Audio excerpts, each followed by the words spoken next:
exceptionnel, mais il va falloir regarder sur cette finale surtout. Ah, il le fait bien pour l'instant. Martial Bandjock qui sera au couloir numéro 3, c'est un bon couloir, il est juste derrière David Alert. L'occasion pour lui de prendre justement la mesure de David Alert, on le va retrouver dans quelques instants. Guillaume Routiot, l'Entente des Mauges dans la région, c'est une institution. Un des grands coureurs de 110 mètres haies, c'était Sébastien Thibault qui est dans les tribunes, qui avait couru en 13,45, qui fait partie des tout meilleurs du monde. Sébastien va très bien pour l'instant et Sébastien eh bien, est en train de regarder cette course. Et on salue justement ce club de l'Entente des Mauges. Ici au couloir numéro 2, on va retrouver Ben Passaov, l'espoir du Grand Angoulême Athlétisme. Au couloir numéro 3, le voici Martial Bandjock. Il a progressé sur 200 mètres. C'était pas une course qu'il appréciait particulièrement. Même si effectivement son premier entraîneur à Lille l'avait fait travailler sur le 200, il avait bien progressé sur 100 mètres et avec John Smith, eh bien il a aligné les courses et les distances et c'est très très bien. David Alert est au couloir numéro 4, le retour du grand David Alert, ça c'est quelque chose qu'il va falloir suivre avec attention. Lui qui avait obtenu sa première sélection en salle il y a de cela 5 ans maintenant avec l'équipe de France, malheureusement qui avait été fragilisé par des blessures. Eddy de Lépine, comme David Alert, avait choisi à un moment donné de rester dans son île et puis il est venu s'entraîner en métropole. Eddy de Lépine, licencié à Essonne Athlétique, sera au couloir numéro 5 et vous voyez que le vent gêne pour l'instant et est assez défavorable par rapport au départ de ce 200 mètres. Joseph Batangdong, le Camerounais de l'EFS à Reims Athlétisme, avait été finaliste au championnat du monde il y a de cela quelques saisons. Batangdong qui a passé la trentaine maintenant. Alex Yves Koum de Viry Évry Nord-Sud-Essonne, le club de la Djilou-Kouré, est au couloir numéro 7, lui aussi Camerounais. Et à l'extérieur, on va retrouver au couloir numéro 8, Michael Arminana qui était dans le relais espoir médaillé derrière les Britanniques lors des championnats d'Europe espoir qui ont eu lieu, vous l'avez dit, à Kaunas il y a de cela quelques jours.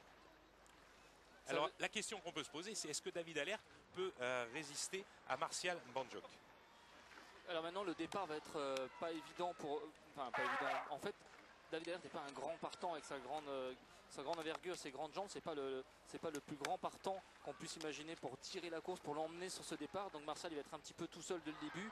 Et il va devoir peut-être courir un peu à l'aveugle et risque d'être devant. Je peux donner mon avis? Oui, il y a un faux départ, bien sûr. Ça tombe bien. Pour moi, Bandjock va gagner sans problème. Eh ben, c'est ce que je pensais, mais que... c'est ce qu'il voulait dire. C'est que le départ avec David devant qui n'est pas un avantage forcément pour partir vite. Pour deux raisons. D'abord parce que Martial a une vitesse de base sur 100 mètres qui est vraiment supérieure déjà à quelqu'un comme Eddy de Lépine, hein, qui a dominé David Alert en demi-finale.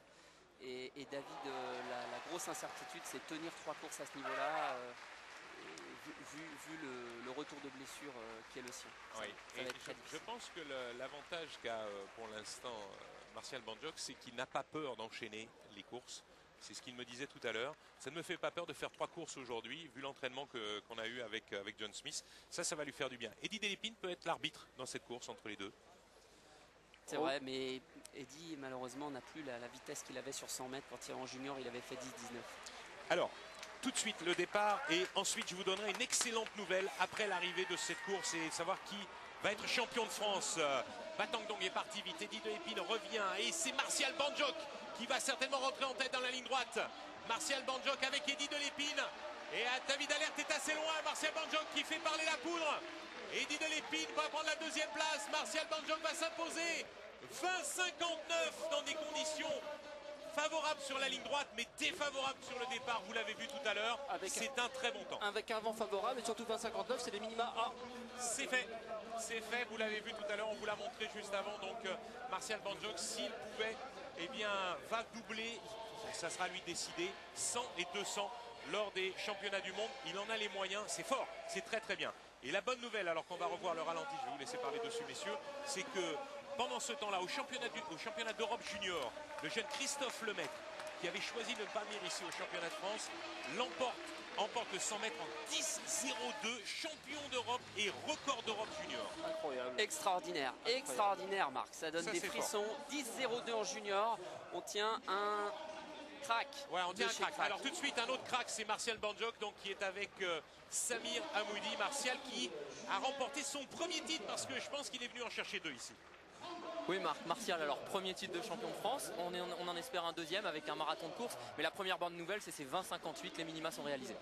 Oui voilà, j'ai bien géré la première partie de championnat, fallait que je cours vite en demi sans me cramer. C'est ce que j'ai fait. Et là, je suis content, c'est tout juste, mais ça ressemble un peu à la situation de l'année dernière où j'ai pris mon billet pour les JO 500 mètres au dernier moment. Donc, c'est bien d'être prêt le jour J. Après 3 cours sur 200 mètres, comment vous vous sentez pour demain et le 100 mètres, en l'occurrence ce soir même? Bah, la réponse, c'est Chrono qui va la donner tout à l'heure, après la série du 100 mètres. Mais je me suis entraîné à l'américaine pendant 1 an, donc j'ai pas peur, je vais courir. Est-ce que l'émulation au niveau de l'équipe de France avec le maître qui réussit une belle saison, ça vous pousse aussi un petit peu?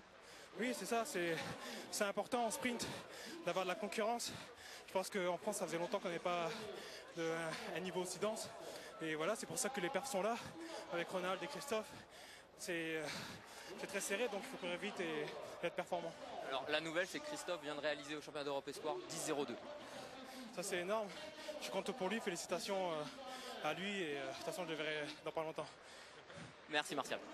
Merci à tous les deux. Oui, la bonne réaction. C'est bien pour le sprint français, ce qui est en train de se passer ici.